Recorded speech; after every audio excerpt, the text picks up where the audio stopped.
أعوذ بالله من الشيطان الرجيم. بسم الله الرحمن الرحيم. السلام عليكم ورحمة الله وبركاته. الحمد لك يا الله، الصلاة والسلام عليك يا رسول الله، ويا حبيب الله ويا خليل الله، أشهد أنك رسول الله، أنك قد بلغت الرسالة وأديت الأمانة ونصحت الأمة. إن أريد إلا الإصلاح ما استطعت وما توفيقي إلا بالله، عليه توكلت وإليه أنيب. قالوا سبحانك لا علم لنا إلا ما علمتنا إنك أنت العليم الحكيم. رب اشرح لي صدري ويسر لي أمري واحلل عقدة من لساني يفقه قولي. رب يسر ولا تعسر وتمم بالخير. رب أدخلني مدخل صدق وأخرجني مخرج صدق واجعل لي من لدنك سلطانا نصيرا. أما بعد، قال الله تعالى في كتابه العزيز بعد أعوذ بالله من الشيطان الرجيم. بسم الله الرحمن الرحيم. ألم يجدك يتيما فآوى. Tatkala kami melihat Muhammad itu seorang anak yatim, lalu kamilah yang menjaga dan memeliharanya. Wa wajadaka dhallan fahada. Dan tatkala kami melihat Muhammad itu dalam keadaan kebingungan, lalu kamilah yang memberi petunjuk hidayah kepadanya. Wa wajadaka ailan faaghna. Dan tatkala kami melihat Muhammad itu dalam keadaan serba kekurangan dan kesusahan, lalu kamilah yang mencukupi ke atas dirinya. Sadaqallahul azim. Surah Duha ayat yang ke-6 hingga ayat yang ke-8. Yang dimuliakan sahibul muhtaram pengurusi majlis pada ceramah Maulid Rasul malam ini, yang berbahagia pengurusi masjid, Tuan Imam dan Tuan Bilal dan seluruh dan kuasa pun takbir masjid, tuan-tuan dan puan-puan, muslimin dan muslimat, hadirin dan hadirat yang dirahmati lagi dikasihi sekalian. Alhamdulillah, bersyukur kehadrat Allah, pada malam ini dapat kita berkumpul, kita dapat bersua bertemu di dalam Dewan Solat ini pada hari, pada bulan yang mulia, yang mana kita berada pada bulan kelahiran baginda Rasulullah SAW. Walaupun dalam suasana Covid, PKP dan seumpama dengannya, tidak menghalang untuk kita menyambut, iaitu sambutan Maulidur Rasul SAW. Ialah ujian dugaan ini. Allah nak lihat berapa ramai daripada kalangan hamba-Nya bersyukur. Kalaulah kita bagi alasan sebab Covid kita tidak menghayati agama Islam, maka terlalu jahil kita menafsirkan agama Islam di dalam erti kata yang sebenar. Sebab bagaimana ujian yang besar ataupun dugaan yang Allah berikan, tuan-tuan, maka kita perlu cari jalan bagaimana kita nak mengharungi ujian tersebut. Berada di laut dengan ombak dan gelombang yang kuat, kita tak boleh lari daripada gelombang dan ombak, tetapi kita perlu cari usaha bagaimana kita nak menghadapi gelombang ombak yang besar. Itulah Islam. Apapun ujian yang Allah berikan, ertinya Allah nak lihat di kalangan kita benar-benar hamba yang bersyukur di atas satunya ujian nikmat, yang keduanya ujian musibat. Keduanya itu Allah akan lihat yabluwakum ayyukum ahsanu amala, iaitu siapa yang terbaik yang mereka buat persembahan hidup berada di dalam iman dan Islam, dan mereka kekal dengan takwa yang ada di dalam hati dan jiwa mereka, insya-Allah. Jadi tuan-tuan sekalian, kita berada pada hari ini, hari 1 Rabiul Awal. Jam celik dah masuk bulan yang ketiga di dalam kalender Islam. Mungkin ada tak perasan hari ini dah masuk bulan Rabiul Awal. Sibuk kita dengan urusan dunia, kita dah tak lihat dah bulan ini rupanya kita berada pada bulan yang senantiasa bagi orang yang beriman lihat kepada sejarah yang berlaku di bulan Rabiul Awal, tidak lain tidak bukan iaitu hari milad, yakni hari kelahiran junjungan besar Nabi kita Muhammad sallallahu alaihi wasallam. Hidup yang Allah berikan kepada kita hari ini, kalau kita tidak kejar masa yang ada, maka tuan-tuan, masa itu seumpama pedang yang memotong. Habis hidup kita, umur kita dengan keadaan hidup dunia semata-mata dan tidak melihat kepada akhirat yang banyak. Tengoklah bagaimana manusia yang terus mengejar dunia siang dan malam. Kelam kabut mereka mencari dunia yang tidak pernah kesudahan. Adakah jiwa dan hati mereka tenang? Kita nampak, tuan-tuan. Walaupun kaya raya, tapi tak menunjukkan bahawa hidupnya bahagia. Maka bahagia yang diukur dalam Islam, bila mana kita melihat akhirat itu yang lebih utama, yang kekal daripada dunia. Kali itulah baginda Nabi SAW bila lahir sahaja, maka Nabi menerangi hidup manusia, yang mana manusia boleh lihat bukan hanya hidup di dunia tetapi akhirat. Maknanya kita tak bimbang dunia ni kita tak dapat kekayaan, kemewahan, tetapi akhirat itu kita sudah nampak bagaimana cahayanya, bagaimana yang kita akan rasa bahagianya, yang tak ada kebahagiaan seperti mana yang kita kecapi di dunia ni, tuan-tuan. Syarat maknanya kita perlu lihat kepada suri tauladan, cara hidup yang ada pada diri Nabi SAW. Jadi di antara yang pertama, tuan-tuan, yang perlu kita lihat, pengajaran di sebalik maulid Nabi ini, iaitu adanya iman dan akidah. Ini yang pertama sekali. 500 tahun selepas mana Nabi Isa diangkat oleh Allah, maka ketiadaan Nabi dan Rasul pada waktu itu, hidup manusia dalam keadaan jahil, bahkan jahil murakab, bodohnya bodoh sombong. Langsung mereka tidak menerima apa-apa kebenaran yang datang daripada Nabi dan Rasul sebelumnya. Hidup mereka cukup lalai dan cuai. 500 tahun yang mana Nabi Isa diangkat, cukup dah. Bagaimana hidup pada waktu itu, karat jahiliah.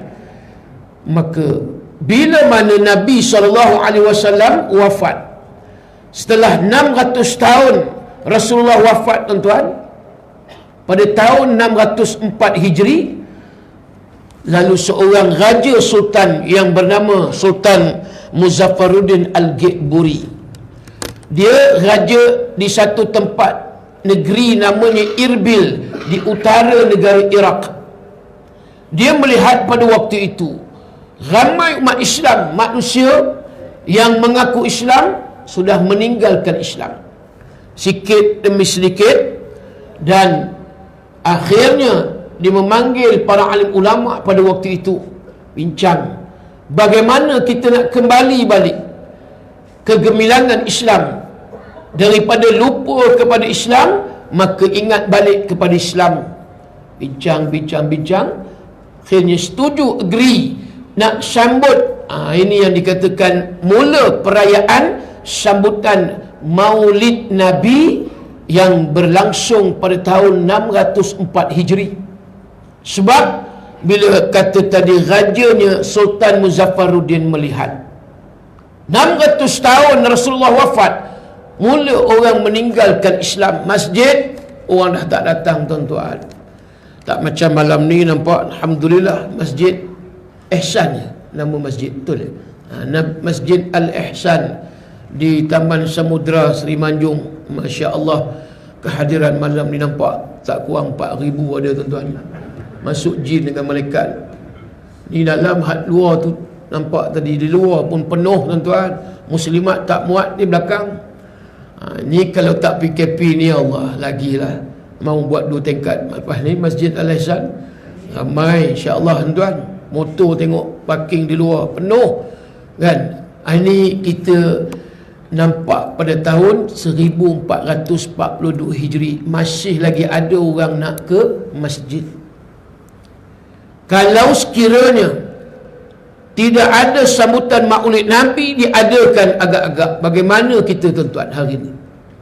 Yang ada sambutan Maulid Nabi pun, yang datang pun ramai, yang tak datang lagi ramai, tuan-tuan. Yang tak datang lagi ramai. Sebab ini yang Allah rakamkan terlebih dahulu di dalam surah Al-Mu'minun, ayat yang ke-99 dan ayat yang ke-100. Apa kata Allah? Hatta idza jaa ahadahumul maut. Kata Allah, apabila datangnya kematian kepada mereka orang-orang kafir, orang-orang fasik, orang-orang munafik. Dan ketika itu Allah sebut, qala rabbirji'un. Apa kata mereka? Minta kepada Allah, wahai Tuhanku, kembalikan kami ke dunia. Irji'un. Untuk apa? La'alli a'malu salihah fima taraktu. Agar kami dapat beramal dengan amalan yang salih. Taraktu. Daripada apa yang pernah kami tertinggal dulu waktu hidup di dunia. Disebabkan kami lalai, cuai, kami abai. Kami ingatkan hidup dunia ni seronok-seronok. Ya, betul, kami bukan kata muda dan tak tua-tua. Cuma kami tak rasalah ada hidup selepas akhirat. Apa dia ada hidup selepas kematian. Kami ingat bila mati, habis. Tak ada apa benda lah. Rupa-rupanya, ini yang Allah menyatakan kepada mereka yang minta rayu balik ke dunia. Allah kata, kalla innaha kalimatun huwa qailuha. Hei manusia, kalla, tidak sekali-kali kamu dapat kembali ke dunia. Kamu rayu macam mana pun, kamu sebutlah, minta apa pun supaya kamu kembali di dunia, maka kata Allah, kalla, tak akan aku bawa balik kamu ke dunia, hei manusia. Wa min waraihim barzakh. Sekarang kamu sudah terpisah, roh dengan jasad. Kamu berada di alam barzakh. Malam ini adalah malam pertama kamu berada di alam barzakh, berada di alam kubur. Allah, tuan-tuan, takut bila mana kita dengar suatu statement kenyataan daripada Tuhan, daripada Allah menyebut malam ni adalah malam pertama kamu berada di barzakh. Macam mana kamu nak balik ke dunia? Pastinya mustahil kamu dapat balik ke dunia. Sampai bila kamu berada di alam barzakh? Ila yaumi yub'atsun, kata Allah, sehingga kamu dibangkitkan pada hari kebangkitan mahsyar. Muslimin muslimat, tuan-tuan sekalian, ini yang kita takut bila Allah menyebut tak akan kita dikembalikan balik ke dunia. Masa yang Allah bagi ni cukup dah. Ya, hidup kita tak banyak umurnya. Umat Nabi di akhir zaman ni, Nabi sendiri sebut tak panjang. A'mar ummati baina sittin was sab'in. Umur umat aku antara 60, 70, Nabi kata. Umur Nabi Adam AS 930 tahun. Panjang tuan-tuan, Nabi Adam. Umur Nabi Allah Nuh paling panjang 950 tahun. Umur Nabi Nuh AS. Maknanya kalau kerja kerajaan, jenuh nak bayar pencen yuk. Kan? Kalau ada Navy, bekas Navy, umur 60, panjang lagi. 900 tahun. Tuan nak bayar macam-macam, insurans, pencen dan sebagainya. So, 950 tahun ni umur manusia yang paling panjang sekali. Tak ada lagi yang panjang. Dan bawah lagi umur Nabi Allah Idris 345 tahun. Kemudian Nabi Allah Ayub yang derita sakit puluhan tahun, umurnya 120 tahun. Umur Nabi Allah Ibrahim 175 tahun. Umur Nabi Allah Ismail anaknya 137 tahun. Umur Nabi Allah Saleh 80 tahun. Umur Nabi Allah Lut lebih kurang kita juga 70 tahun. Maknanya tak ada umurnya menongkat langit, tak ada. Fir'aun 500 tahun. 500 tahun Fir'aun. Maka mati juga Fir'aun. Maka menung-menungkan kita umur ni standby lah. 60, 70 ni kira standby dah. 80 ekstra bonus. 90 pun begitu juga. Itu yang kita kena tengok balik. Bila kita lahir ke dunia, jadi bayi kita. Naik sikit daripada bayi, kita jadi hulam kanak-kanak. Naik sikit, kita jadi remaja. Naik sikit, kita jadi retua. Naik sikit, kita jadi dewasa. Naik lagi dewasa matang. Naik lagi tua. Naik lagi tua, lanjut. Naik lagi tua, nak mam. Tuan-tuan pun faham senang. Itu nak cerita dia. Inilah hidup kita.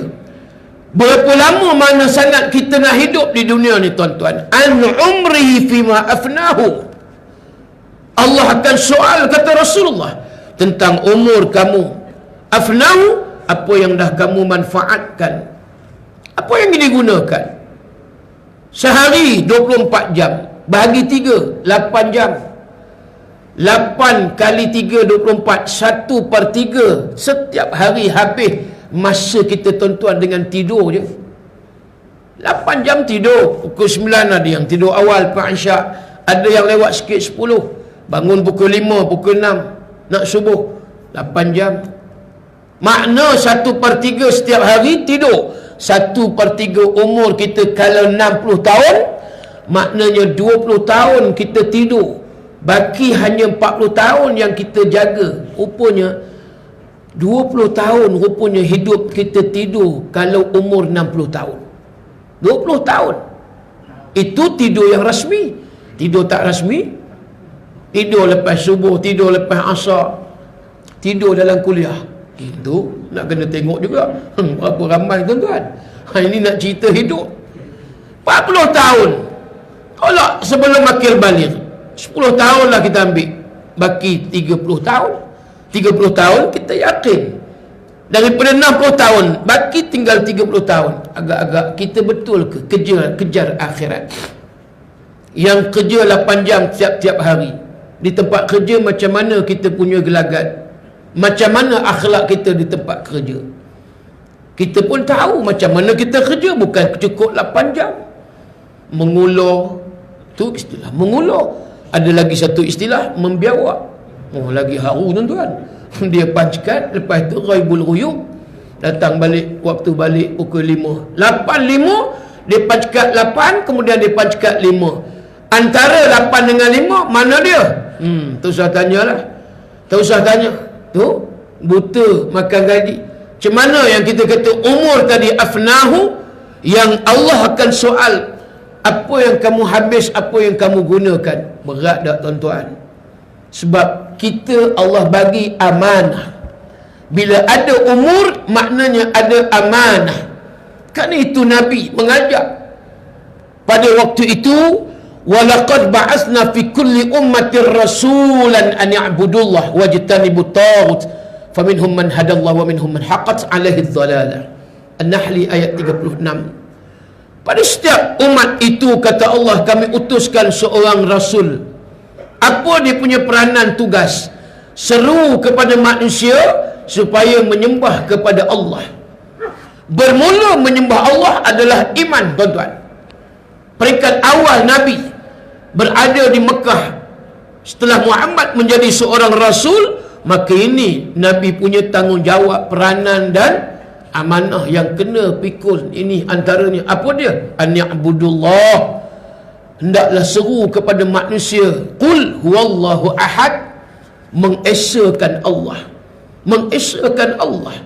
Allah. Tak senang tugas seorang Nabi Rasul yang nak berperanan supaya mengajak manusia, berdakwah kepada manusia, menyeru kepada manusia supaya tinggalkan wajtanibut taghut, apa yang dah kamu sembah, iaitu patung-patung berhala taghut.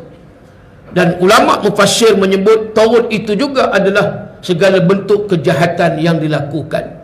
Tinggal dan ambillah kamu Allah, ambillah sembahan yang betul-betul, yang benar-benar meyakinkan dan membawa kepada akhirat. Bukan perkara yang mudah. Nampak mudah, tuan-tuan. Nampak sahaja mudah. Tengoklah tok-tok guru sekarang macam mana, tuan-tuan. Jadi bahan hinaan, cemuhan, makian. Tengok, nak cerita tentang Islam, nak bawa Islam, tentangan datang dari puak-puak yang fahamannya fahaman liberal, fahamannya fahaman sekular, fahamannya fahaman plural, fahamannya fahaman imperial. Yang ini fahaman ism-ism yang merosakkan sebenarnya Islam. Kononnya mereka Islam juga bertopengkan Islam yang sebenar. Bukan sikit, tuan-tuan. Lihat di Indonesia, berbagai-bagai ism, fahaman yang ada. Pancasila tu tak masuk lagi tu. Hak yang kita nampak plural, kubur orang Islam dengan kubur orang Kristian boleh satu tanah perkuburan. Rumah ada Islam, ada orang Kristian. Nampak? Pancasila dan berbagai-bagai lagi. Kalau kita nak bongkarkan hari ini bagaimana cara hidup umat Islam yang hari ini kita nampak terlalu rapuh iman mereka. Walhal itulah kitab Al-Quran, itulah hadis Nabi. Mana boleh lari daripada Quran dan hadis Nabi? Itulah yang Nabi bawa, itulah yang Allah turunkan sebagai panduan hidup. Ini yang berlaku di akhir zaman. Di akhirnya kita nampak, bila manusia, tuan-tuan, tak ikut pedoman dan panduan hidup, akhirnya hancur kehidupan kita. Walaupun kita selalu menyatakan bahawa kita Islam. Berapa ramai Islam pada nama hari ini? Berapa ramai Islam yang hanya tinggal pada nama? Wa yabqal Islam illa ismu. Tidak ada apa lagi yang ada tinggal pada Islam, kata Nabi, illa ismu, melainkan nama sahaja. Termasuklah Quran. Wa yabqal Quran illa satru aw rasmuh. Tidak ada apa lagi pada Quran melainkan tinggal resam, khat, tulisan yang digantung di dinding-dinding dan seumpama dengan. Akhirnya inilah yang berlaku. Sebab itu, bila mana ada orang yang bawa Islam, ada orang yang cuba untuk menghidupkan Islam, kitalah yang tidak boleh, tidak perlunya kita support. Kita menjadi bukan setakat penyokong tetapi pendukung. Dua-dua, penyokong dan pendukung, pendukung dan penyokong. Secara langsung kita, bukan kita main sembunyi-sembunyi dah. Kalau tidak, tuan-tuan, Islam ini akhirnya reput. Walaupun Islam itu tetap Islam, tetapi orang yang menganut Islam itu semakin rapuh, semakin rapuh, semakin rapuh. Bada al-Islamu ghariba wa sayaudu kama bada'a ghariba fatuba lil ghuraba. Ini Nabi sebut. Islam datang dalam keadaan dagang, janggal, aneh. Dan kata Nabi, Islam wa sayaudu kama bada'a ghariba. Maka akan kembali Islam dalam keadaan dagang, janggal, aneh. fatuba lil ghuraba. Nabi sebut akhirnya yang untung siapa dia? Yang follow, yang ikut Islam dalam keadaan dagang, janggal ataupun aneh. Biarlah orang nak kata apa, pakai tudung, kemudian pakai niqab. Ini pun jadi isu ni tuan-tuan. Bukanlah isu macam mana, terkejut. Tu saya kata kita Ustaz Alim-Din pun terkejut beruk. Macam mana ni Lopa boleh pakai niqab ni? Allah tuan-tuan, riuh rendah sehari dua ni dalam Facebook. Ni Lopa kan ramai orang minat, termasuk imam kita pun minat. Jangan main tuan-tuan. Tu maklumlah orang yang belum lagi menikah, bujang lagi nak dara. Ya Allah, tiba-tiba udah pakai burqa, udah pakai niqab, kita dah tak nampak dah muka, tinggal mata je. Alhamdulillah, mak dia kata bidadari aku udah hijrah, berubah pakai niqab. Dan kita doalah istiqamah. Janganlah pergi balun kawan tu, macam-macam mereka balun, cemuh, ada. Alah, nampak? Tengoklah berapa hari sangat. Bolehlah lepas tu nanti kahwinlah anak seorang besok. Ada yang nakal-nakal punya mulut ni, sebab dia iri hatilah, tak dapat. Nak buat macam mana? Mungkin yang dapat piu-piu, yang dapat tackle dia, mujurlah kan. Piu Halim-Din tak dapat. Itu nak cerita dia. Tapi tetap menyokong, maknanya benda baik kan. Ini antara jalan yang kita nampak. Orang nak buat baik, kita patut sokong. Macam tu juga ulama-ulama. Bila mana dia nak bawa suatu peraturan hidup yang ada di dalam Islam, dari sudut politiknya, dari sudut ekonominya, dari sudut struktur sosial masyarakat, bila mana ulama berpandukan kepada Quran dan tengok juga kepada hadis Nabi SAW, bila mereka nak hayati, mereka nak bangunkan Islam dalam erti kata yang sebenar, bukan senang. Kita kalau tak sokong tuan-tuan, kalau ulama' dia dah tak ada besok, Allah, ni zaman yang sekarang ni kita duduk, bukan adalah ulama'-ulama' yang ramai. Allah tidak angkat ilmu. Dalam hadis tu menyebut, Allah tidak angkat ilmu daripada dada-dada ulama' secara sekaligus. Akan tetapi Allah matikan biqabdil ulama', Allah mematikan para alim ulama'. Tok-tok guru, ulama'-ulama' kita, seorang-seorang pergi ke rahmatullah, pulang ke rahmatullah. Berapa ramai lagi yang tinggal tuan-tuan, yang nak jadi pewaris Nabi ni, yang kita kata aku cinta Nabi, aku rindu Nabi. Kalau mu cinta Nabi, mesti mu ambil ulama' sebagai pemimpin, pembimbing pada diri kita yang jahil. Kalau kita tolak ulama', bermakna sekaligus kita tolak Nabi SAW. Mana ada jalan singkat mudah? Tak sokong ulama', kita sokong Nabi, kita syurga. Tak ada jalan tuan-tuan. Sebab Nabi menyebut dalam hadis, al-ulama' warasatul anbiya, ulama' pewaris Nabi. Sehingga Imam Ibnu Asakir menyebut, sesungguhnya daging ulama' itu adalah racun. Jangan main. Kita hentam ulama', kita kutuk ulama', kita hina ulama', sedangkan daging ulama' itu adalah racun. Bukan mudah tuan-tuan kita nak merendahkan martabat seorang yang disebut ulama'. Di dalam Al-Quran pun Allah sebut, innama yakhsyallaha min ibadihil ulama'. Orang yang takut, kata Allah, kepada aku ialah orang yang disebut tadi, orang yang alim, ilmunya ada, kemudian adanya amalan, dan mereka sekaligus menjadi pewaris Nabi SAW.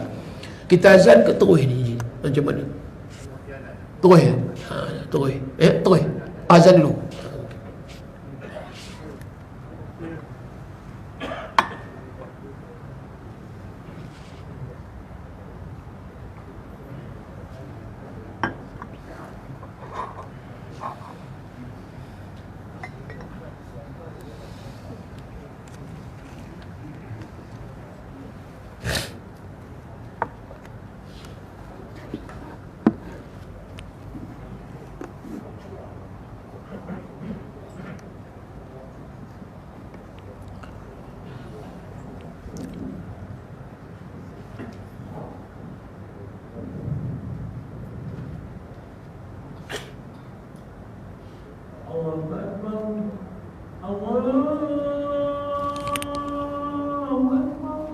Allahu Akbar.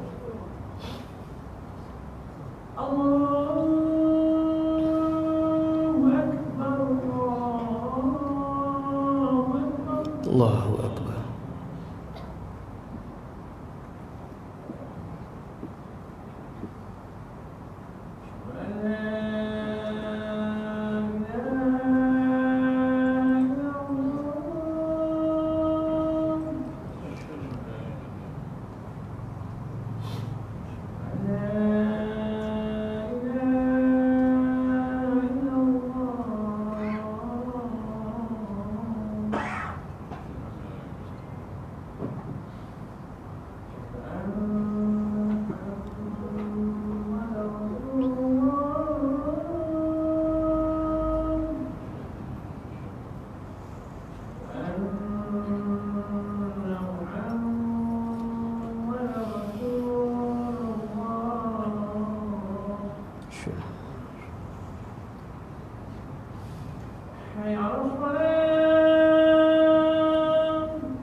La haula wala.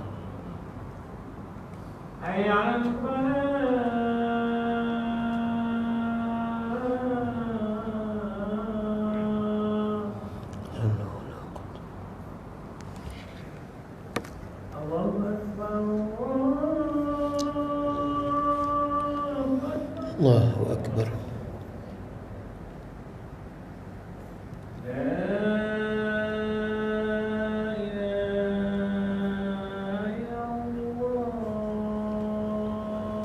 لا إله إلا محمد رسول الله اللهم صلاة قائمة محمد رسول الله الفضل بعض مقام.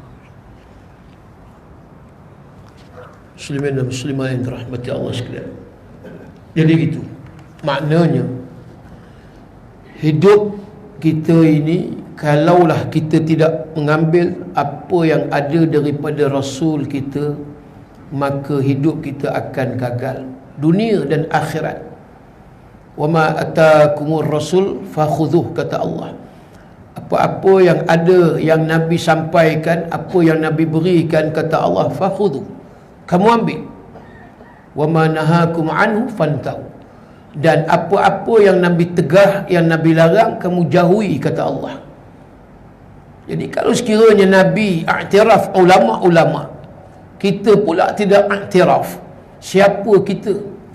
Nabi takkan iktiraf kita sebagai umat, sebab kita tidak mengambil apa yang ada daripada ulama, apa yang disampaikan oleh ulama, itu juga adalah daripada Nabi SAW. Kan itulah kelahiran Nabi SAW ni tuan-tuan, cukup besar hikmah, cukup besar pengajaran, ibrah yang kita boleh ambil.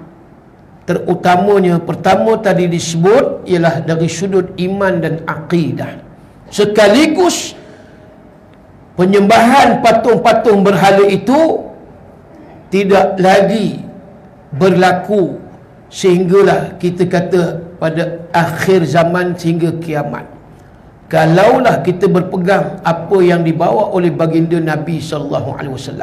Tapi hari ini kita tidak menyembah patung berhala, tetapi kita meniru, membudayakan akhlak yang orang itu menyembah patung berhala. Ini masalah kita berada di akhir zaman. Kita tanya, sembah patung berhala tak mika yuk? Tak sembah. Yung pun tak sembah juga.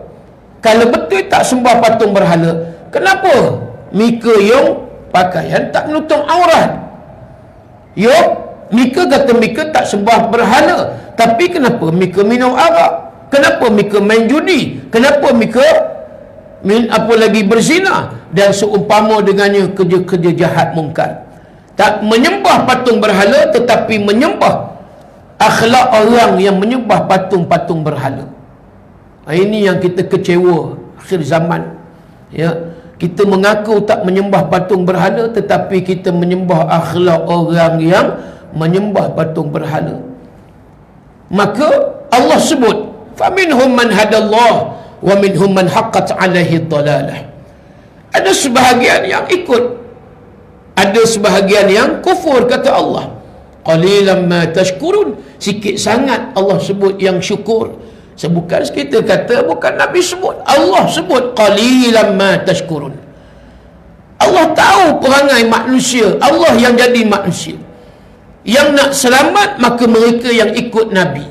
Mereka yang tidak bersyukur ini mereka yang tidak mempedulikan ajaran yang dibawa oleh baginda Nabi SAW. Ini berlaku di akhir zaman.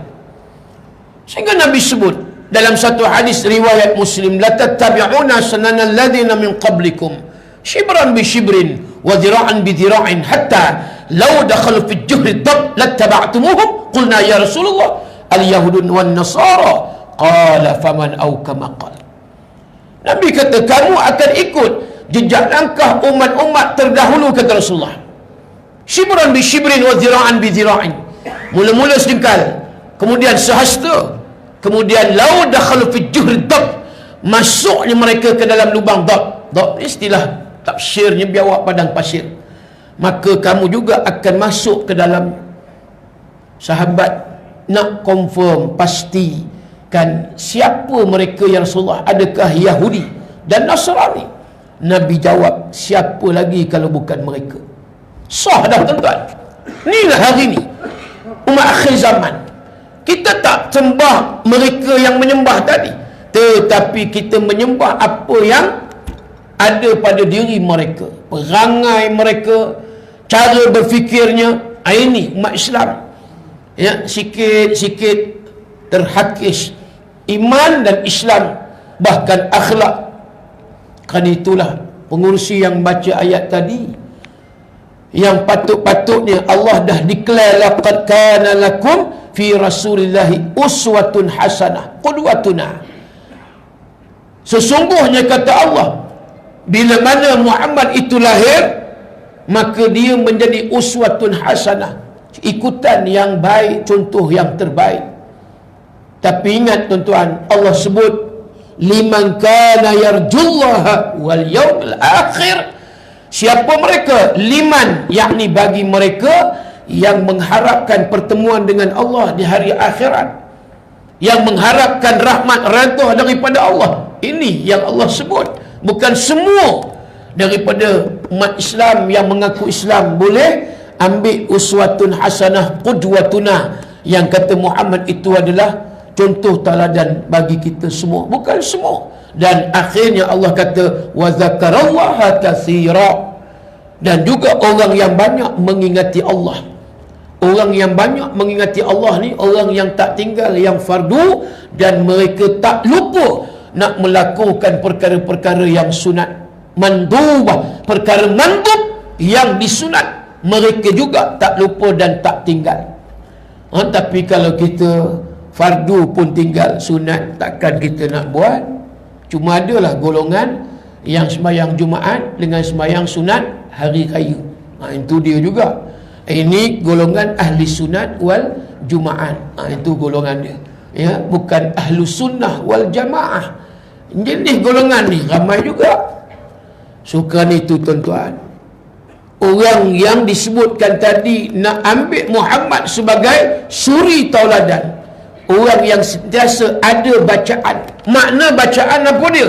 Sentiasa dia menelusuri sirah Nabi. Tuan-tuan, ulama menyebut kita nak kenal Nabi, antara perkara asasnya ialah dengan banyak membaca sirah Nabawi. Jangan lupa tuan-tuan, kitab sirah Nabi ni cukup banyak. Syama'il Muhammadiyah tu antara nak menceritakan peribadi Rasulullah.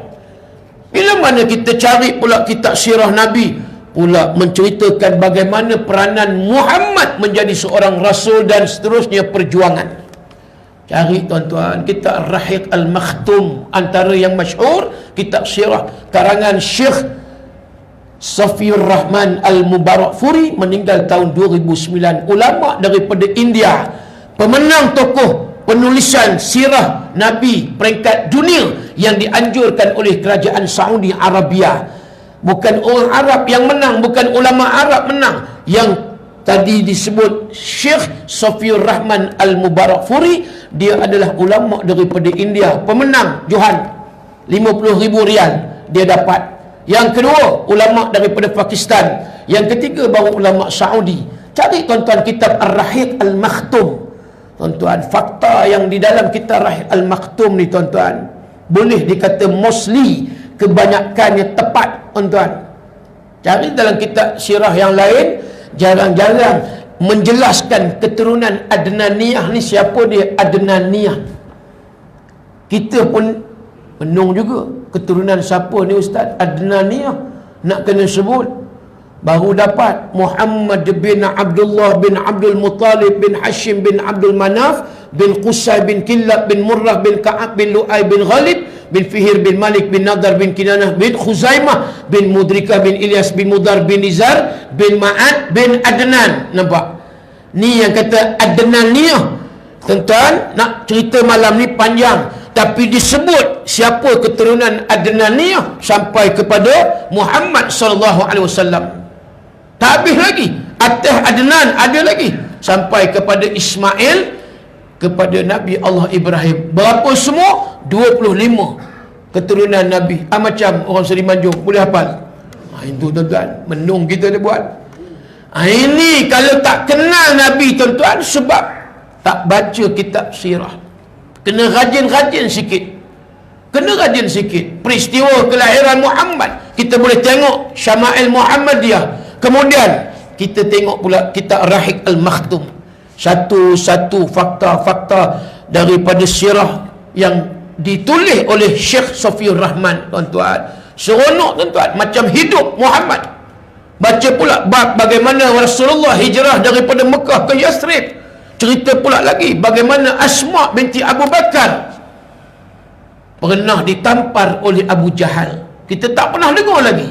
Ketika mana Abu Jahal sedar, ketika itu Muhammad keluar daripada rumah menuju ke rumah Abu Bakar As-Siddiq dengan unta.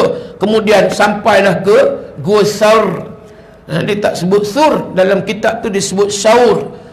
Kemudian almarhum Ustaz Datuk Ismail Qamus pun dia sebut Gua Saur, Jabal Saur. Dia tak sebut Sur, bolehlah, tapi yang tepatnya Saur.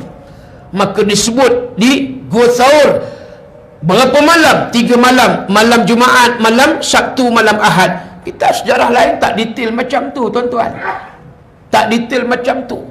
Bagaimana yang kata Muhammad dengan Abu Bakar, ketika mana Abu Bakar nak masuk ke dalam Gua Saur, maka Abu Bakar dapati di dalam gua itu banyak lubang-lubang.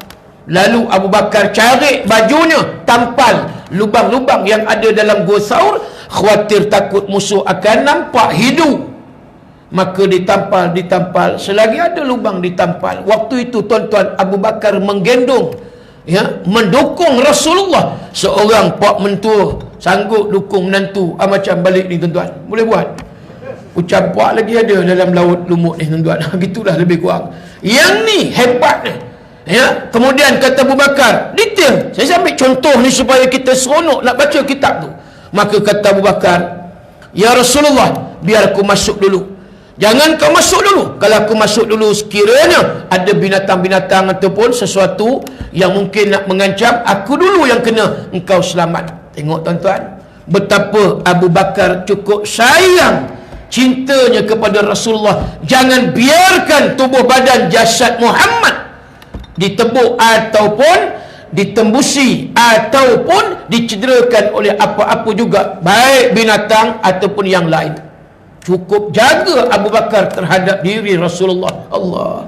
Kemudian bila mana dah tampal-tampal, ada lubang pula di bawah. Macam mana ni? Maka Abu Bakar tutup dengan kakinya tuan-tuan. Dan bila mana tutup dengan kakinya, itulah cerita yang seterusnya. Panjang cerita tu. Lalu disengat binatang bisa. Dalam kitab tu tak sebut binatang ular, kelipan, skorpion dan sebagainya. Dan kemudian Nabi pun tawarkan dengan ludah. Ketika Nabi sedar air mata Abu Bakar jatuh ke pipi Rasulullah yang sedang tidur, sebab exhausted, terlalu letih tuan-tuan. Bukan senang cerita daripada Mekah nak sampai ke Yathrib, tapi seronok baca tu. Abu Jahal pun cari keliling Mekah, buat Roblox sana ke sini, ke sini, ke sana, macam juga Roblox Covid lah yang Selangor Putrajaya yang ada di Kuala Lumpur sekarang, tuan-tuan. Nak cari Muhammad, jangan bagi lepas daripada kota Mekah. Kemudian Abu Jahal tak puas hati, tengok tadi Ali bin Abi Talib yang gantikan tempat tidur Muhammad. Sebab Rasulullah amanah Ali, kamu tidur di atas tilam tempat aku tidur, dan selimutkan dengan selimut yang aku selimut berwarna hijau. Detail tuan-tuan dalam kitab, warna selimut tu hijau. Kemudian bila mana Abu Jahal tengok, puak-puak musyrikin tengok bukan Muhammad, lalu mereka pun tarik Ali bin Abi Talib sampai di depan Kaabah. Kitab sirah lain tak detail macam ni. Apa mereka buat? Mereka seksa Ali bin Abi Talib. Waktu itu lingkungan usia 9 tahun. Ali sabar. Ali tetap kata, ma'araf tu aku tak tahu, ma'araf tu aku tak tahu. Di mana Rasulullah, di mana Muhammad? Tak puas hati lagi, dia pergi rumah Abu Bakar.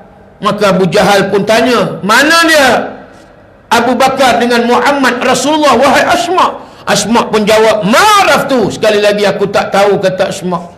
Aku tak tahu. Ketika itulah tuan-tuan, Abu Bakar hayunkan ni, yang kata tangan ni tuan-tuan, dia hayun di pipi Asma binti Abu Bakar. Diriwayatkan dalam kitab Rahiq Al-Makhtum menyebut sehingga terpelanting anting-anting Asma binti Abu Bakar. Kuat tak kuat tuan-tuan penampar tu yang kita nampak asal usul penampar Arab? Ini daripada penampar Abu Jahal. Kalau orang kata nak tak penampar Arab, penampar Abu Jahal. Tuan-tuan, kena ni terpelanting anting-anting yang ada di muka Asma binti Abu Bakar. Dia punya geramnya jawapan, ma'araf tu aku tak tahu, aku tak tahu, pang sekali. Tu syok tuan-tuan, bila mana kita baca kitab sirah ni hidup, baru kita nampak inilah perjuangan yang sebenar daripada Nabi SAW. Tapi kalau kita baca URTV, majalah Pop, Mastika, kemudian ada lagi kartun gila-gila, la ilaha illallah. Tuan-tuan, kita nak kiamat dah. Nak baca tafsir Quran daripada juz pertama sampai juz 30, tuan-tuan.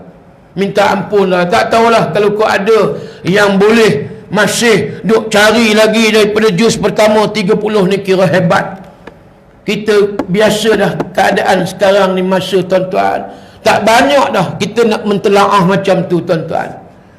Pula hari ni pula mari pula dengan alat gadget yang kita banyak habis masa tengok video YouTube, video YouTube. Kemudian macam-macam kerenah politik yang semasa, Allah tuan-tuan, siang malam pagi petang. Yang rakyat ni kita nak apa dia, dah-dahlah, tak usahlah rumah duk rebut sana sini kuasa, kemudian cerita politik. Tuan-tuan, rakyat dah jemu dah, tuan-tuan. Cerita pilih pemimpin, siapa nak memimpin, siapa nak jadi pemimpin nombor 1 negara. Tuan-tuan, rakyat dah jemu. Kenapalah bangsa Melayu kita tak habis-habis lagi duk bergaduh berbalah untuk jadi orang yang nombor 1 dalam negara. Ini yang sedang berlaku, tuan-tuan, di akhir zaman. Sebab itu Nabi sebut, antara Nabi kata, idza fa'alat ummati 15 khaslatan halla bihalal bala. Perkara Nabi kata maksiat, 15 perkara maksiat umat aku buat, halla bihalal bala, maka akan turun bala, musibah daripada Allah. Takkan kita tak ambil ke pengajaran hadis At-Tirmidzi tentang 15 perkara maksiat? Sudahlah, nak berebut, nak jadi pemimpin. Idza kana al-maghnama duwala, kata Rasulullah. Yang pertama, wahid, mereka maksiat jahat ialah bila mana pemimpin-pemimpin berebut nak jadi pemimpin, parti-parti politik, ahli politik nak jadi pemimpin, kemudian daripada jawatan itu, kata Nabi, idza kana al-maghnama duwala, mereka dapat kekayaan agih kepada kroni-kroni orang-orang yang tertentu. Ni tuan-tuan, takkan kita tak tahu lagi hadis yang disebut oleh Nabi, bagaimana mereka berebut jawatan sebab nakkan tadi kekayaan, harta, nak diagih. Mana ada pemimpin yang tak ada duit, tuan-tuan? Had 60 tahun yang dah memerintah.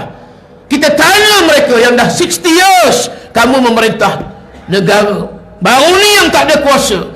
Berapa banyak kamu punya duit yang ada di dalam bank? Berapa banyak duit yang kamu simpan di bank Swiss dan seumpamanya, Swiss bank? Berapa banyak kekayaan cash money yang kamu ada di rumah? Tuan-tuan, rumah besar mana, tuan-tuan? Tanya 60 tahun yang memerintah. Tak ada yang 60 tahun memerintah tak ada duit, tuan-tuan. Minta maaf sebutlah. Yang pedih telinga padan muka. Tuan-tuan nak sebut. Ini yang berlaku, tuan-tuan. Kekayaannya mereka dapat kemudian agih kepada kroni-kroni. Sebab dah biasa dengan hidup kaya, maka bila tak ada kuasa, tuan-tuan nampak merangkak, tuan-tuan, nak mencari balik kuasa yang ada. Ni saya tak kata orang sini, nun, cari kerajaan Jamaica, Colombia, tuan-tuan. Ini yang berlaku, tuan-tuan. So kerana itu kita renungkan, hari ini bukan masa untuk kita berbalah. Kita nak united, bersatu balik sebagaimana yang diajar oleh Nabi. Bagaimana Nabi sampai di Yathrib dalam peristiwa hijrah. Aus Khazraj bergaduh, berbalah 215 tahun, tapi akhirnya damai.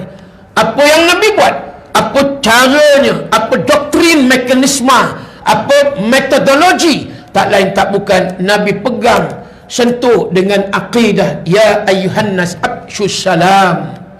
Wahai manusia, beri salam. Simple je, tuan-tuan, tapi nak buat susah. Bila beri salam ni menandakan kita ada iman. Assalamualaikum, assalamualaikum. 215 tahun daripada bergaduh, berbalah elok. Kenapa kita tak boleh elok macam tu, tuan-tuan? Ya, kemudian Muhajir dan Ansar elok pakat. Hak yang Ansar bantu golongan Muhajir. Kenapa Muhajir tinggal habis harta di Mekah? Mana ada apa? Tanyalah siapa dia, Mus'ab bin Umair bin Hashim bin Abdul Manaf bin Abdul Dar. Mak kaya, bapak kaya. Hijrahnya ke Yathrib selai sepinggang, tuan-tuan. Tutup waktu dia meninggal dunia di Yathrib, Madinah. Maka tutup kepala, kain kapan nampak kaki, tak boleh tutup, tak cukup kain, miskin. Tutup kaki nampak kepala, Nabi kata tutup kepala biar nampak kaki.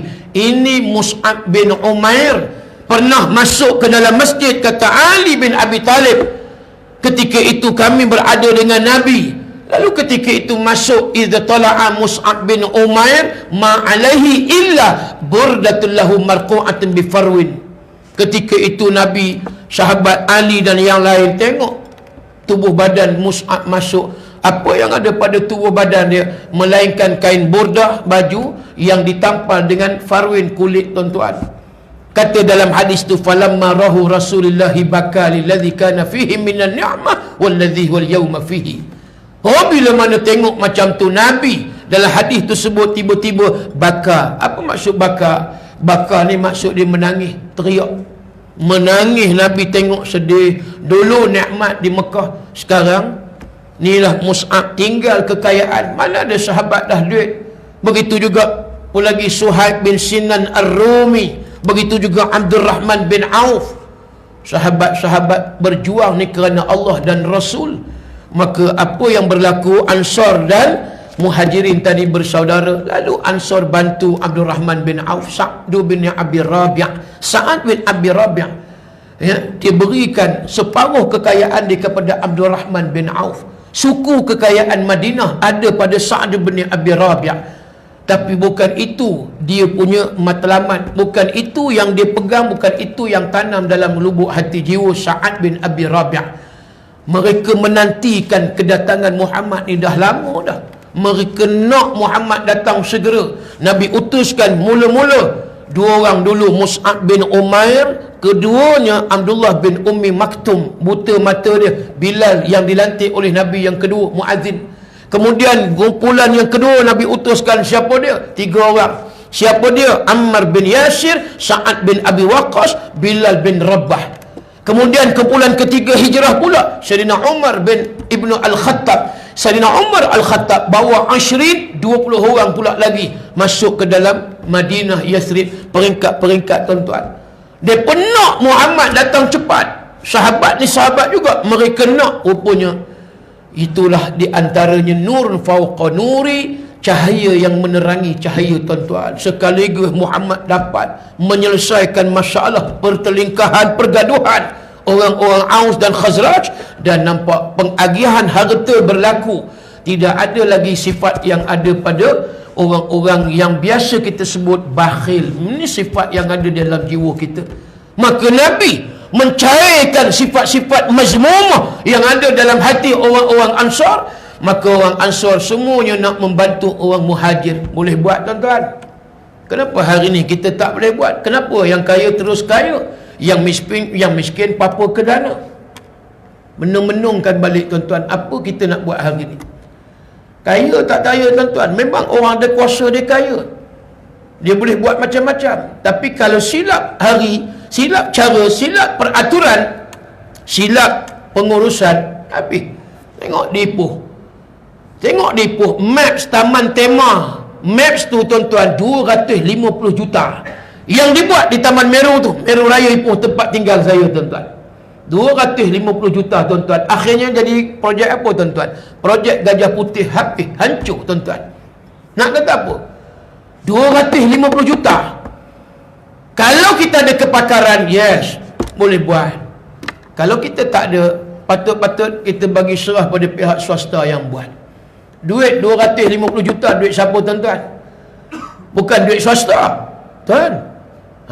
250 juta, berapa banyak Mahat Tafiz boleh dibangunkan tuan-tuan. Masuklah Mahat Tafiz yang saya sedang usaha, Mahat Tafiz Al-Khalidiyah di Kampung Seri Kinta.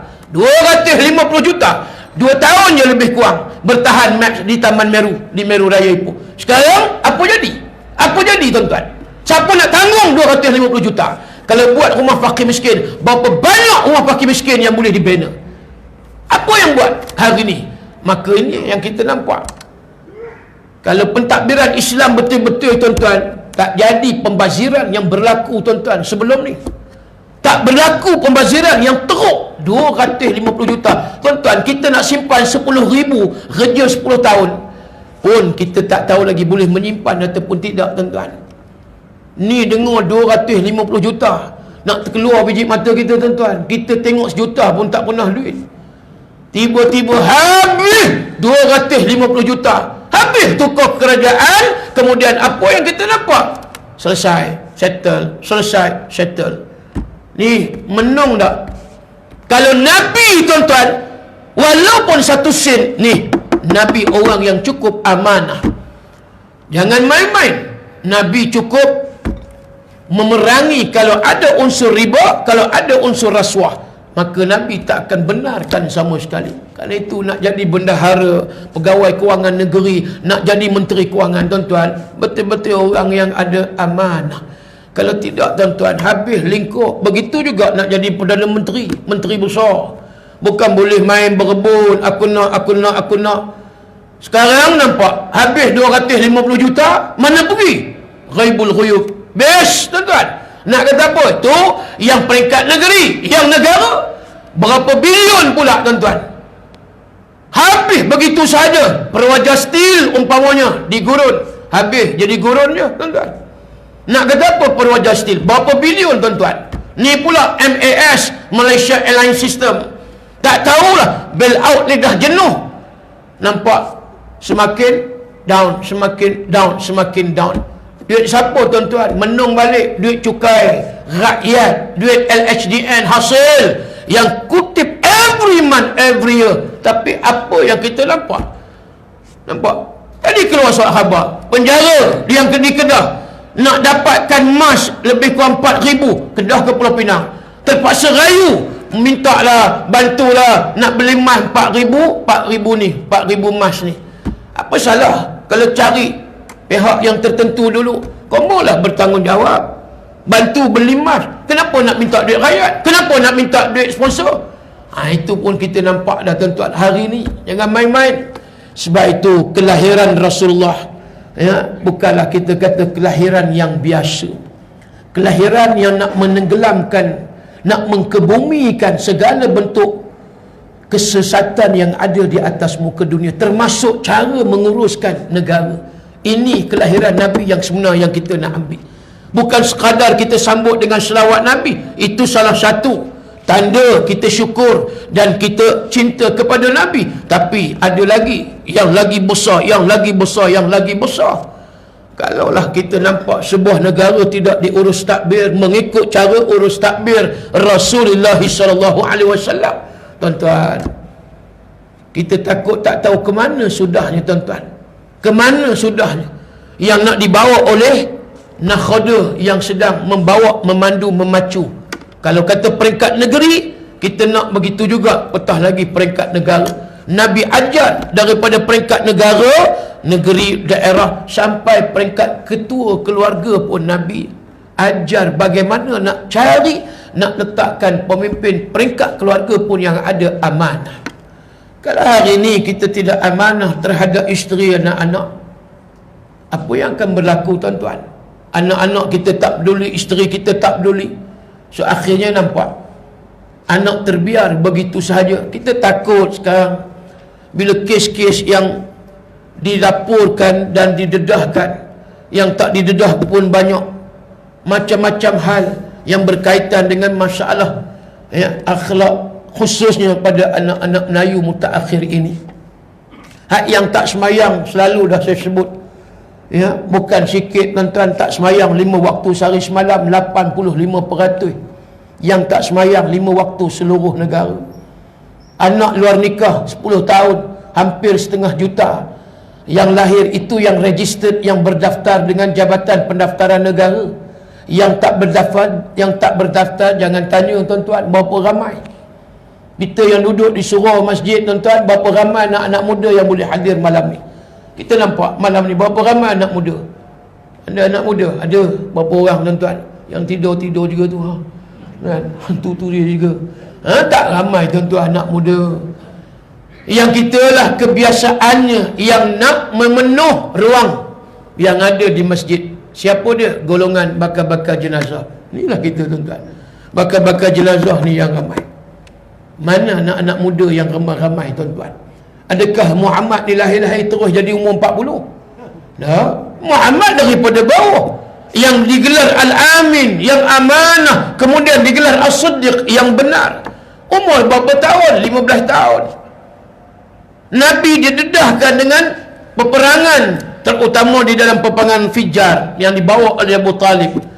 Bagaimana Abu Talib ajar, Allah pimpin, tuan-tuan. Walaupun Abu Talib pada waktu itu pak saudara dia tak cerita Islam lagi ni, sebab Muhammad belum lagi menjadi seorang Rasul. Kata Abu Talib, wahai Muhammad, hanya kamu dibenarkan mengutip anak-anak bilah-bilah panah, jangan kamu cuba nak memanah pada musuh. Nampak? Muhammad tak ambil peluang sekalipun ambil anak panah tadi pergi hala kepada musuh dah. Punya amanahnya Muhammad, jaga sungguh bila pak saudaranya memberitahu, hanya kamu dibenarkan kutip bilah-bilah panah, dididik sejak daripada kecil supaya jadi orang yang Al-Amin, yang amanah, kemudian menjadi orang yang benar. Tapi tuan-tuan, bila Muhammad jadi seorang Rasul, dididik daripada kecil jadi orang yang amanah, jadi orang yang benar, Nabi praktiskan apa yang dibawa kehidupan waktu kecil oleh Abu Talib yang menjaganya pada waktu itu. Bila besar Muhammad jadi Rasul, ini amanah benar datang daripada Allah, aku tak boleh sembunyi. Sekalipun Abu Talib datang kepada diri Muhammad, apa kata Abu Talib? Wahai anak saudara aku, sesungguhnya pemimpin-pemimpin musyrikin Quraisy mereka datang kepada aku. Maknanya pemimpin Arab, dia tak sebut pemimpin musyrikin, kita sebut musyrikin. Datang pada aku pujuk supaya aku nasihatkan engkau berhenti daripada menyebarkan Islam, jangan sebarkan dakwah Islam di bumi Makkah, bumi kelahiran Rasulullah tadi. Baik, apa kata Nabi?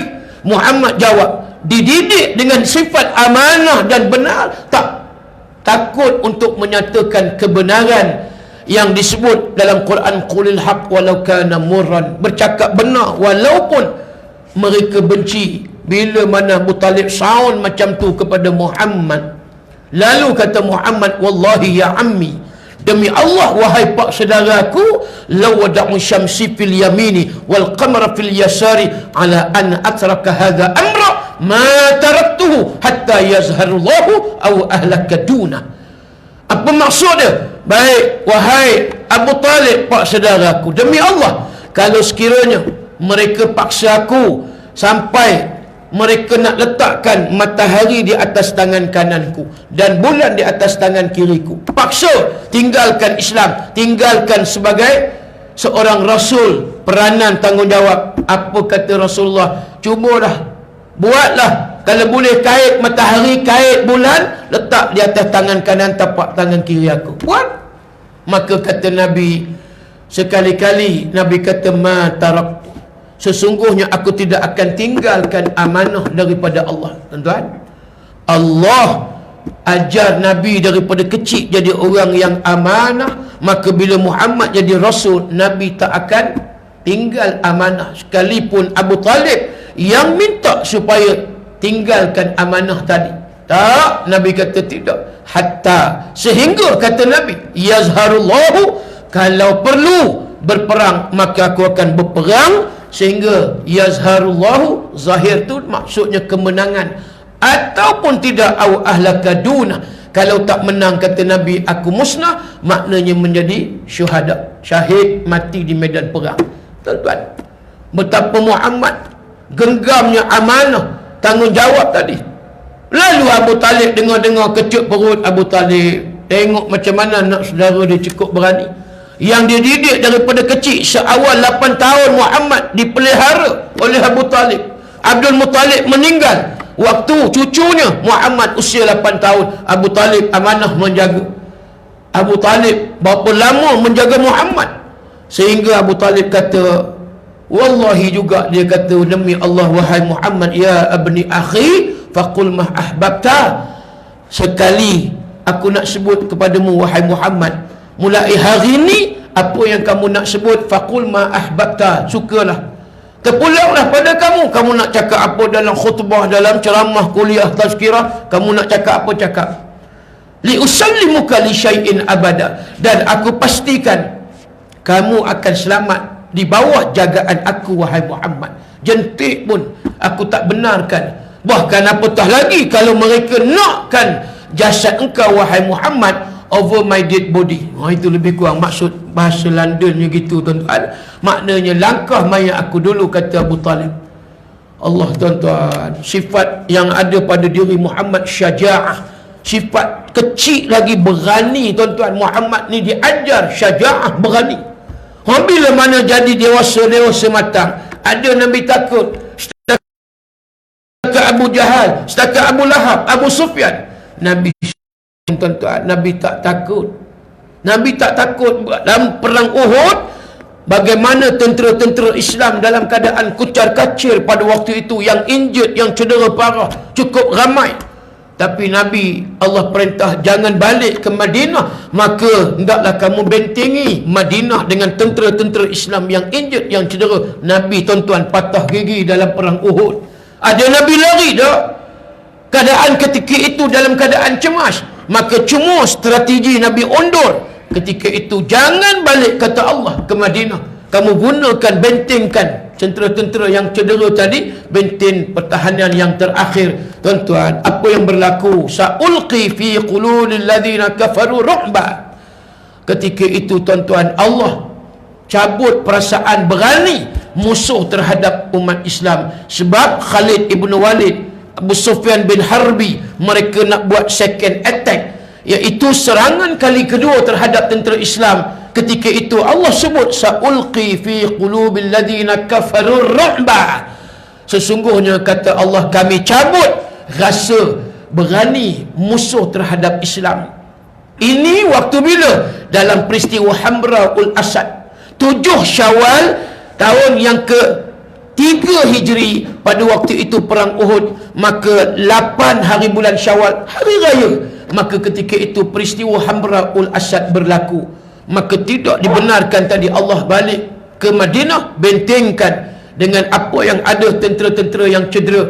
Nampak Allah dengan kuasa dia, tuan-tuan. Kita taat perintah Allah, Allah bagi. Kalau tak menang perang Uhud pun, Allah bagi ketenangan sedikit daripada dalam keadaan cemas. Musuh ketika itu tak buat serangan kali kedua. Muhammad Rasulullah balik ke Madinah dengan tentera yang cedera 70 yang syahid, 23 daripada musuh yang mati dibunuh oleh tentera-tentera Islam. Termasuk 70 orang ialah Sayyidina Hamzah bin Abdul Muttalib, pak saudara Nabi juga. Cerita ringkasnya tuan-tuan, inilah. Kalau nak sebutnya, Nabi ni jangan cabarlah tuan-tuan. Nabi ni tak takut pada siapa pun melainkan Allah. Sebab itu Nabi tak lekang berdoa di dalam doa. Kena kata Sa'ad bin Abi Waqqas, kana yata'awadhu dubur salawat. Nabi selalu minta kepada Allah, iaitu doa minta perlindungan. Apa dia? Allahumma inni a'udzubika minal jubni. Ya Allah, aku minta kepadamu supaya aku ni jangan ada perasaan takut melainkan hanya kepadamu, ya Allah. Tuan, Nabi tak pernah takut, tapi Nabi berani. Musuh macam mana pun tetap Nabi berani tentang.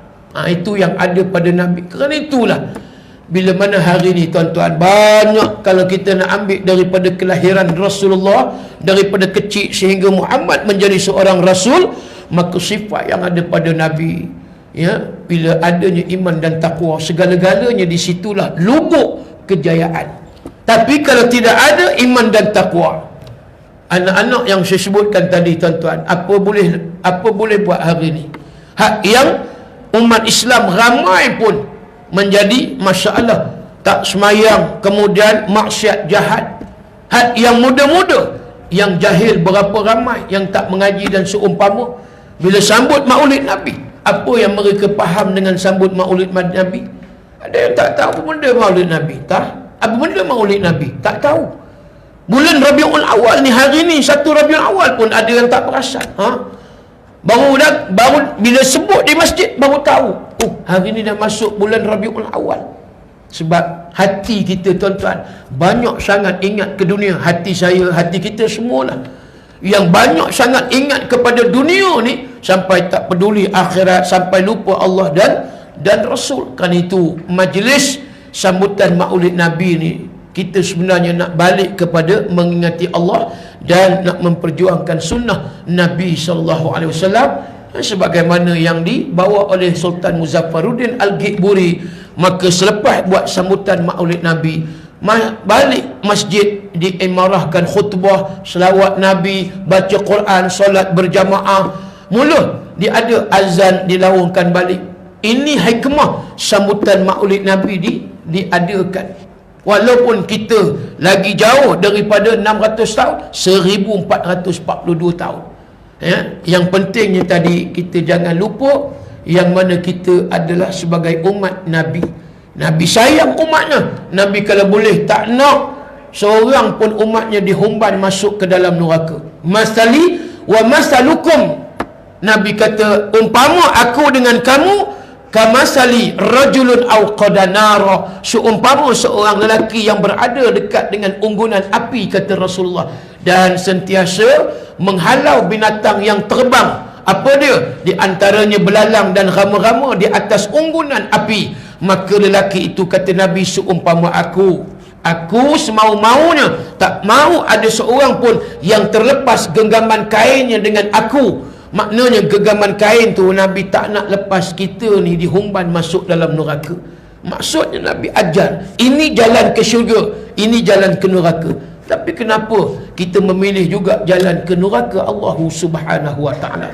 Jadi saya rasa itulah tuan-tuan, sikit sebanyak perkongsian ilmu pada program Maulid Nabi pada malam ni tuan-tuan. Sebab kita masih lagi dalam suasana PKP ni, Covid ni, tak boleh lama-lama kan. Ini pun pukul 9 ni kira baru nak start sepatutnya, tapi sebab dah kita rasa lama sangat, kira dah start dah tadi tu.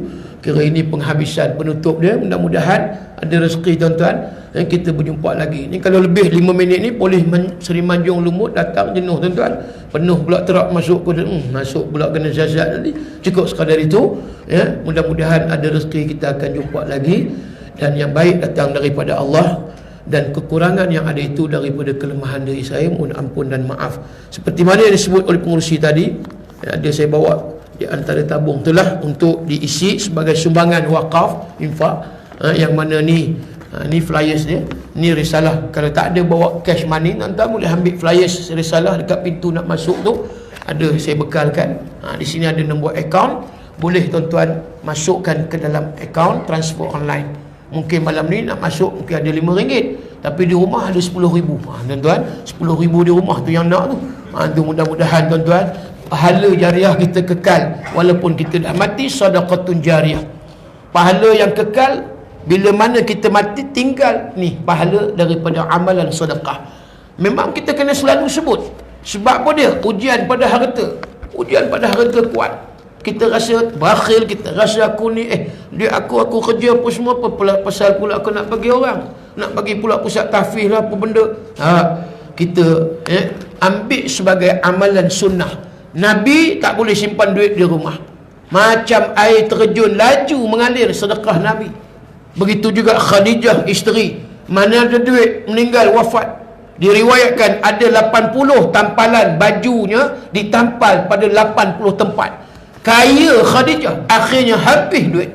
Kenapa? Ini yang katakan jihad pada harta. Bukan kita nak bawa sampai ke kubur harta, tuan-tuan. Tapi yang kita nak bawa pahala daripada nilai harta yang ada, yang disumbang, yang diinfak, yang diwakaf. Dan juga tuan-tuan boleh buat sumbangan dalam bentuk sedekah yang wajib, yakni zakat fi sabilillah. Boleh niat zakat pun boleh, nak infak wakaf pada arwah-arwah yang meninggal pun boleh. Baru ni alhamdulillah adinda Tuanku Sultan Selangor, Makku Raja Zuraida menghulurkan 5,000. Alhamdulillah, macam tu pun orang kata boleh lagi tuan-tuan. Bukanlah sihat sangat, tapi saya kata tak apalah Makku, mudah-mudahan Allah bagi kesihatan pada Makku dengan jariah infak wakaf ni. Mudah-mudahan, amin amin. Doakan saya Ustaz, tuan-tuan. Jadi itu antaranya orang yang memikirkan soal akhirat. Jadi siapa yang nak menyumbang boleh terus menyumbang, ada tabung tu disediakan. Dan kalau nak ambil risalah ni pun boleh, balik ni fikir-fikirkan pun ada dalam bank lagi berapa ratus ribu. Bolehlah tuan-tuan nak bagi 10% daripada 100,000 ke, ataupun 2.5% zakat nak masuk dalam tabung tahfiz Mahat Tahfiz Al-Khalidiyah. Mudah-mudahan saya doakan ajarakallahu fima a'taita wa barakallahu fima abqaita wa ja'alallahu laka tahura. Semoga Allah memberi balasan ganjaran yang baik kepada penyumbang, kepada Mahat Tahfiz Al-Khalidiyah malam ni. Yang kedua, semoga Allah memberkati harta dan hidup tuan-tuan daripada sumbangan yang dimasukkan ke dalam tabung Mahat Tahfiz Al-Khalidiyah. Yang ketiga, semoga Allah membersihkan diri dan menyucikan jiwa daripada penyakit bakhil, mazmum, dan juga daripada dosa-dosa yang ada. Mudah-mudahan, amin amin ya rabbal alamin.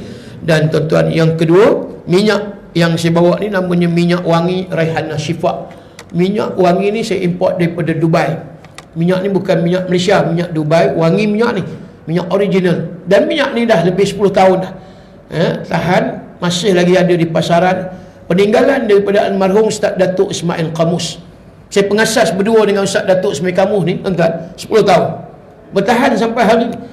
Ni kira peninggalan dah. Almarhum dah meninggal 15 Ramadan baru ni yang lepas. Dan minyak ni ada lagi, saya buat dengan Datuk, sempat lagi lah ruqyah. Tuan, Allah yarham almarhum Ustaz Datuk Ismail Qamus. Nampak keikhlasan dia menjampi ruqyah, membaca ayat-ayat Quran, doa. Kalau Datuk biasanya ruqyah tuan-tuan, minyak ni bukan 1 minit, 2 minit, 5 minit, setengah jam tuan-tuan. Berkumat kamit mulut Datuk Ismail Qamus jampi. Saya bawa di rumah bertong-tong ni, di rumah Datuk jampi setengah jam tuan-tuan, tak kurang. Jampi dengan izin Allah, alhamdulillah. Banyak dah testimoni yang saya dapat, ratus ribu botol dah. Minyak ni lari seluruh negara, Sabah, Sarawak, Brunei, Singapura, dan sampai dah ke Indonesia dan juga ke Eropah. Di Belanda sampai dah minyak ni. Jadi yang berhajat ada lagi. Malam ni saya tak banyak, dah habis dah. Bawa di Datuk Masjid Datuk Seri Kamaruddin baru ni.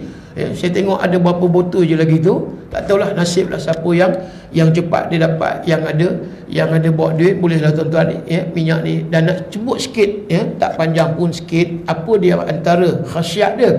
Antara yang pertama, Ustaz Datuk Ismail Qamus dah jampi syifa ruqyah untuk ada masalah gangguan sihir, santau, saka ain, histeria dan seumpama dengan. Banyaklah testimoni yang tu. Baru dengar nama Datuk Ismail Kamus, dah menjerit melompat, kemudian tumbang pingsan di Pulau Pinang, di Pahang. Ni depan mata saya yang saya tengok. Baru saya sebut nama Ustaz Ismail Kamus, Datuk Ismail Kamus. Makna jin kenal Ustaz Datuk Ismail Kamus. Itu dia pun tak tahan. Bila dengar nama ada lagi nama orang tua ni kata ni, itu menjerit pingsan. Ada rumah di Johor, satu rumah gangguan, satu rumah pakai minyak, alhamdulillah elok. Tapi tahan sikit lah, bergegar bilik air, sebahagian siling pecah, meletup pun dia juga. Kemudian ada lagi yang mana kedai kek di Kampar, di Mambang, di Awan Kampar, kedai kek dia disihir. Setiap kali nak buat kek tepung dia berulat tuan-tuan. Macam mana nak buat, berubat jenuh Ustaz. Dia beli 4 botol, pakai sebulan, lepas tu dia hubungi saya. Alhamdulillah Ustaz, udah elok pula, tepung naik jadi kek, gebu macam kulit akak juga. Itu tuan-tuan, dengan izin Allah, alhamdulillah lah. Itu dengan izin Allah. Begitu juga dia kemudian yang minta 50 botol lagi repeat order dengan saya. Memang kalau dikesan ni memang tuan-tuan, ramai yang macam tu. Macam juga baru ni di Meru Raya tempat saya, isteri 8 tahun kena sihir, berubat jenuh.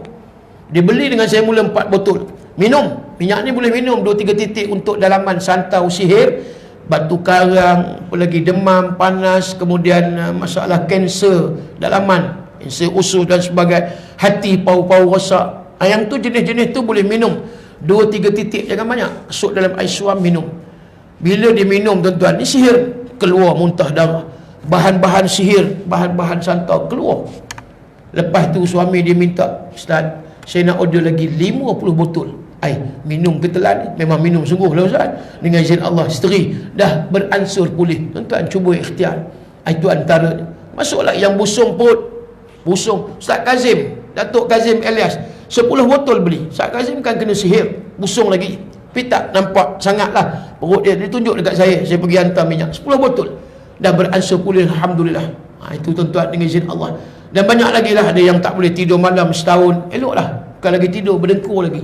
Itu. Dan juga ya, ada apa dia yang mana kena sihir kedai, orang tak datang. Orang tak datang. Dan dia beli dengan saya, dia pakai. Setiap bulan mesti dia order. Kalau tak 5-10 botol tiap-tiap bulan, nun dia rawang. Kalau dia kata tak pakai minyak ni, dia punya kedai orang tak datang. Bila pakai, alhamdulillah, ramai datang. Tapi kenalah yakin dengan Allah, bukan sebab minyak, takut jadi syirik. Ya, bukan kata minyak ni jadi sebab dah. Ini perantaraan. Minyak ni pakai yang kita minta daripada Allah. Allahu yashfi, Allah yang menyembuh. Datuk Ismail Kamus cuma baca, dan kita tahulah barakah ulama-ulama ni ada pada dia tuan-tuan. Itu antaranya lah yang kita yakin, mudah-mudahan. Yang kedua, ya, ringkas-ringkaskan ni untuk anak-anak. Untuk anak yang keras hati, degil, yang kuat melawan mak bapak, susah nak bangun subuh, cucu begitu juga pakai. Dah ada dah banyak, dengan izin Allah elok. Mandikan, minyak ni boleh mandi sebotol, buat 3 kali mandi. Dan begitu jugalah budak-budak kecil, bayi, anak-anak kecil siang malam menangis. Di Indonesia 1 jam budak ni menangis, calit minyak ni, diam, senyum lah macam bukan dia yang menangis 1 jam. Itu pun dia juga. Ya, bukan takat anak dengan mak yang kalau menangis tengah-tengah malam, mak anak tadi elok pakai, nak gelang emas, nak cincin emas. Ini yang calit, mudah-mudahan dia tak nak dah gelang emas apa benda. Bang, simpan duit, jom kita pergi Mekah haji lah Ustaz. Ni apa dia bang, nanti insya-Allah. Itu ya, insya-Allah, mudah-mudahan. Dan juga berita baik untuk anak yang belum jodoh, ataupun kita ramai-ramai malam ni yang belum jodoh, pun ada lagi lah yang belum jodoh. Terengganu, Selangor dah ada dah testimoni. Buat mandi sebotol ni, buat 3 kali mandi sebotol ni, masuk dalam air badi. Itu yang belum jodoh, dah jodoh. Yang dah jodoh malam ni nak jodoh sekali lagi. Itu pun dia alu-alukan tuan-tuan. Manalah tahu, kun ada yang merenyam lagi ni kan, yang nak teringin lagi ni, mudah-mudahan. Kalau tak boleh sebotol, 10 botol malam ni beli. Makna kalau tak mau juga, rendap dengan botol-botol sekali, mudah-mudahan. Yang tu. Baik, yang ketiga untuk suami isteri. Ini nak pulih balik hubungan. Ya, dingin suami isteri pakai tuan-tuan. Ada nak cerai tak jadi bercerai. Suami balik lewat pagi, dengan izin Allah dah tak keluar malam dah, alhamdulillah. Itu antaranya lah. Dan juga ada sahabat isteri dia tak boleh pegang pun tentuh, tak boleh tengok, tak boleh. Dingin sungguh lah. Macam mana nak buat? Nak dapat seminggu pun jenuh, mengejar tak dapat. Akhirnya pakai minyak ni. Dia kata dia pula lari, isteri dia pula mengejar. Alhamdulillah lah. Jadi siapa nak mengejar dengan laki bini, insya-Allah tuan-tuan, jangan sampai tak sembahyang subuh, tak kerja pagi esok, dah lah. Itu je lah, mudah-mudahan. Baik, kemudian ada lagi berkait dengan suami isteri, ada masalah mati pucuk. Ini tuan-tuan, berita baik untuk yang masalah mati pucuk. Bukan pucuk ubi boleh makan. Ini tuan-tuan, orang Singapura, testimoni pertama saya, 6 tahun mati pucuk. Dia pakai minyak ni, alhamdulillah, ya, melompat balik orang tua tu. Ada tanya, ustaz, minum ke? Jangan minum. Dia tak ada kena-mengena dengan minum ni. Ini bukan pil, ini bukan apa dia tongkat ali kita nak minum. Ini kena pandai-pandai lah tuan-tuan. Yang tu saya tak payah sebut lah kot. Dan di Kedah pun gitu juga. 3 tahun Pak Long ni mati pucuk, pun dengan izin Allah, alhamdulillah sembuh, segar balik, melompat balik orang tua tu. Dia kata tak apa, okey, dengan izin Allah. Dan akhirnya yang ni untuk umum. Apa juga sakit di luar anggota badan, buat macam minyak angin sapu urut, dan juga calit sendi-sendi badan. Mandi pun boleh. Kalau yang stroke, paralysis, dah ada dah paralysis, separuh badan, sungai siput, dia beli dengan 20 botol minyak, separuh badan dia lumpuh, dia buat urut, campur dengan minyak urut. Itu kena modify lah, campur dengan minyak urut, kemudian buat urut. Ada di Jitra Kedah, tangan lumpuh, dengan izin Allah elok minyak. Penagih dadah buat mandi, calit sesendi badan, perilis. Suami penagih dadah tak menagih dah dan tak tinggal solat. Kedah anak pula penagih dadah, dengan izin Allah elok. Cuba ikhtiar berkat doa Ustaz Datuk Ismail Kamus. Dan juga tuan-tuan yang muslimat boleh sapu dekat fibroid kalau ada masalah fibroid. Orang Seri Manjung, saya tak tahu dekat mana dia duduk, dia bagi tahu 20 botol dia beli. 2 tahun masalah fibroid, ulang alik hospital Seri Manjung, tak selesai. Dia pakai minyak ni, sapu dekat fibroid hari-hari, elok, doktor mengesahkan normal. Ini minyak yang dibeli. Cuba ikhtiar lah. Yang tak dapat zuriat, cubalah sebelum setubuh pakai suami isteri, sapu dekat hari-hari, ya. Sebelum setubuh suami isteri kena pakai sebelum setubuh, insya-Allah. Cuba ikhtiar. Dan dalaman tadi saya sebut boleh buat minum. Kanser usus tahap 3, dengan izin Allah sel kansernya mati. Orang Shah Alam, orang masjid, alhamdulillah dah boleh datang masjid. Dan juga orang Shah Alam juga Batu Karang, pecah Batu Karang, 10 botol dia beli, dia buat minum 2-3 titik, masuk dalam ais swab, minum. Dan juga yang lain-lain dalaman, ya. Dan apa dia demam panas dan sebagainya. Buasir pun dah ada testimoni, resdung, kalau ada masalah mata cuba sapu di luar, masuk dalam mata, dah ada dah testimoni migraine. Cubalah ikhtiar. Dan terkini orang Negeri Sembilan, anaknya ada autisma, tak boleh bercakap. Yang dua, satu boleh bercakap, satu tak boleh bercakap. Yang jenis tak boleh bercakap, dia buat macam mana? Dia ambil minyak, sapu dekat bawah dagu, dekat leher. Dia hubungi saya, dia kata, Ustaz, dengan izin Allah, anak autisma saya dah mula boleh bercakap. Alhamdulillah. Allah, tuan-tuan, nikmat. Anak yang autisma ni dia jenis memberontak. Ustaz, saya mandikan minyak ni, salit pada sendi badan, alhamdulillah, nampak dah kurang memberontak. Daripada tak ada eye contact, tak tengok muka mak ayah, dah ada dah nampak boleh tengok muka mak ayah. Itu dengan izin Allah. Jadi mudah-mudahan lah tuan-tuan, ada masalah-masalah yang disebut, dan selebihnya itu boleh tengok pada risalah yang nanti akan saya bekalkan, saya bagi pada yang beli nanti. Cara guna pun ada di situ, dan apa lagi di antara khasiat-khasiat. Cubalah ikhtiar. Ini sebagian ikhtiar usaha. Kita berserah pada Allah, insya-Allah. Sebotol harganya 32 botol promosi ni, 2 botol 50, beli 4 botol 100 tuan-tuan. Dia ada sikit lagi, ada yang berhajat boleh nanti di luar sana pantang dengan langkah, jangan masuk botol ni ke dalam tandas. Dan apa dia, kalau tak bawa duit malam ni, cari bendahari masjid, dengan sapu di masjid sudahlah. Itu pandai-pandai lah tuan-tuan. Dan akhirnya yang ketiga, sahabat saya datang juga daripada Ipoh tuan-tuan, ada bawa barang makanan, keperluan dapur yang disebut dari pengusi BMF, Buy Muslim First. Nampak dah nak mati dah ni kan, hilang dah. Jadi kita kena bangkit balik ni kan, jangan jadi kerajaan kita lupa kan, kita dah tak rasa dah BMF. Nak kena tuan-tuan, kita nak kena utamakan BMF. Jadi barang yang sahabat saya bawa ni, produk-produk Muslim, dengan pucuk suunnya, dengan apa benda lagi, dengan cili sos, kicap dan macam-macam di luar tu, dan juga barang-barang keperluan dapur yang lain. Kalau boleh tuan-tuan, malam ni perhabiskan di luar. Kan? Kalau boleh dengan kotak-kotak jangan tinggal tuan-tuan, ambil buat balik tuan-tuan, insya-Allah. Itu di luar tu. Insya-Allah tuan-tuan, pahala kita membantu yang kita kata sesadara kita ni adalah suatu perkara yang fardu kifayah. Sebab mereka berniaga, dan kita harapkan daripada duit yang kita laburkan dan kita beli tadi, dia pula adanya buat pelaburan akhirat, zakat, sedekah, infak, wakaf dan sebagainya. Jadi kenapa tidak kita nak membeli, membantu ya sahabat-sahabat kita yang menjual produk-produk muslim halalan tayyibah, insya-Allah. Mencari yang halal itu adalah suatu yang fardu. Jadi kita ambillah keutamaannya yang fardu tadi, yang halalan tayyibah, insya-Allah. Cukup sekadar itu yang disebutkan tadi, mudah-mudahan memberi manfaat kepada kita semua. Qul qauli hadza wa astaghfirullahal azim li wa lakum. Wassalamualaikum warahmatullahi wabarakatuh. Bismillahirrahmanirrahim. Radina billahi rabba wa bil islam dina wa bi Muhammadin nabiyyan wa rasula. Allahumma inna nas'aluka 'ilman nafi'an wa 'amalan mutaqabbalan wa rizqan wasi'an wa shifaa'an min kulli da'. Allahumma inna na'udzubika minal baras wal junun wal jazam min sayyi'il asqam. Allahumma kshif 'anna al bala' wal waba wal ghala ma la yakshifuhu ghayruka. Wa sallallahu ala khairil khalqi Muhammad wa ala alihi wa sahbihi wa baraka wa sallam. Walhamdulillahi rabbil alamin. Taqabbalallahu minkum.